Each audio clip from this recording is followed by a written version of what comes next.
बिहार विधानसभा चुनाव 2025 की तैयारी में महागठबंधन को बड़ा झटका लगा है, क्योंकि पहले चरण का मतदान 6 नवंबर और दूसरे चरण का 11 नवंबर को होने वाला है। लेकिन गठबंधन के दल अभी तक सीट बंटवारे की औपचारिक घोषणा नहीं कर पाए हैं।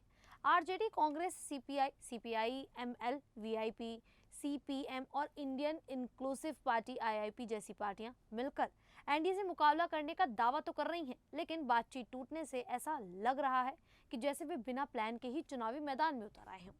सभी पार्टियों ने अपनी अपनी अंतिम उम्मीदवारों की सूची जारी कर दी है, जिसमें आरजेडी ने सबसे ज्यादा 143 सीटें ली हैं, कांग्रेस को 60, सीपीआई एमएल को 20, वीआईपी को 15, सीपीआई को 9, सीपीएम को 4 और आईआईपी को 3 सीटें मिली हैं। कुल मिलाकर ये पार्टियां 243 सीटों के बजाय 254 उम्मीदवार उतार चुकी हैं, यानी कि 11 से 13 सीटों पर फ्रेंडली फाइट की स्थिति बन गई है, जहां गठबंधन के अपने ही उम्मीदवार एक दूसरे के खिलाफ लड़ रहे हैं। नामांकन की आखिरी तारीख 20-21 अक्टूबर तो गुजर चुकी है और नाम वापस लेने का मौका भी सीमित ही है, जिससे वोट बिखरने का खतरा बढ़ गया है। कुछ जगहों पर समझौते हो रहे हैं, जैसे लालगंज में कांग्रेस के आदित्य राजा ने आरजेडी की शिवानी शुक्ला के खिलाफ नाम वापस ले लिया और गौराबौराम में वीआईपी के संतोष सहनी के नामांकन के बाद आरजेडी ने अपना उम्मीदवार हटा लिया। लेकिन बाकी सीटों पर जंग जारी है, जो गठबंधन की एकता पर सवाल खड़े कर रही है। मुख्य फ्रेंडली फाइट की बात करें तो कहलगांव में आरजेडी के रजनीश यादव और कांग्रेस के प्रवीण कुशवाहा आमने सामने हैं, जहां कुशवाहा वोट बैंक पर फोकस है। गौराबौराम में आरजेडी के अफजल अली खान का मुकाबला बीआईपी के संतोष सहनी यानी कि मुकेश सहनी के भाई से है। हालांकि आरजेडी ने नाम रद्द करने की कोशिश की, लेकिन सफल नहीं हुई। बछवाड़ा में कांग्रेस के प्रकाश दास और सीपीआई के अवधेश कुमार राय की लड़ाई चल रही है, जबकि बिहार शरीफ में कांग्रेस के उमैर खान का सीपीआई के शिव प्रसाद यादव से टकराव है। राजापाकर में कांग्रेस की प्रतिमा कुमारी का सीपीआई के मोहित पासवान से मुकाबला हो रहा है। वैशाली में आरजेडी के अजय कुशवाहा के खिलाफ कांग्रेस के ई संजीव हैं और सुगौली में आरजेडी की अरुण कुशवाहा का वीआईपी के बिंदु गुलाब यादव से।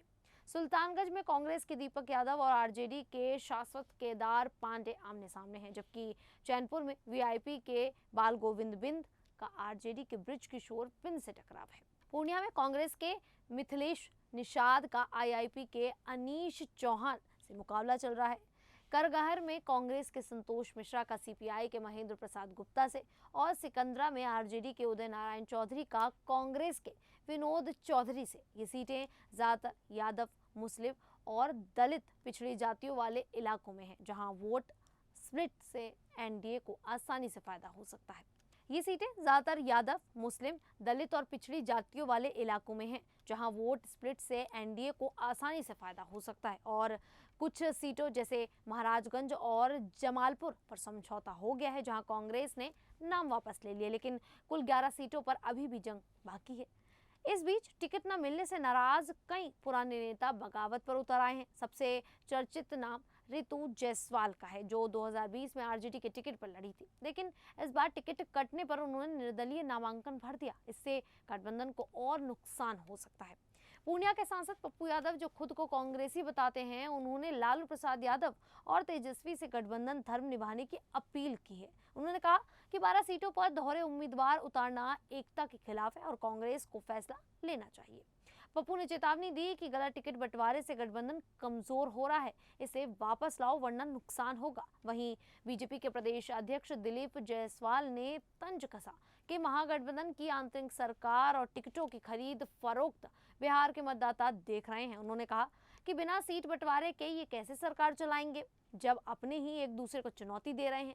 चिराग पासवान ने भी कहा कि ये फ्रेंडली फाइट नहीं, आपसी दुश्मनी है, जो एनडीए को मजबूत बनाएगी। कुल मिलाकर ये विवाद महागठबंधन को 10-15 सीटें गंवा सकता है, क्योंकि वोटर्स कंफ्यूज हो रहे हैं कि किसे सपोर्ट करें। तेजस्वी यादव और राहुल गांधी के बीच बातचीत चल रही है, लेकिन डैमेज कंट्रोल मुश्किल लग रहा है।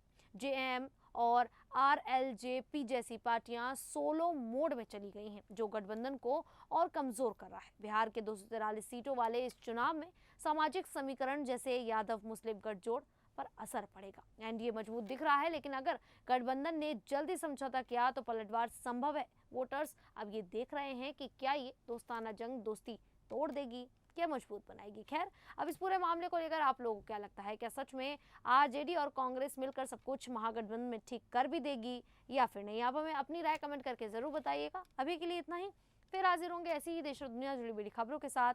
तब तक के लिए देखते रहिए द न्यूज़ 15।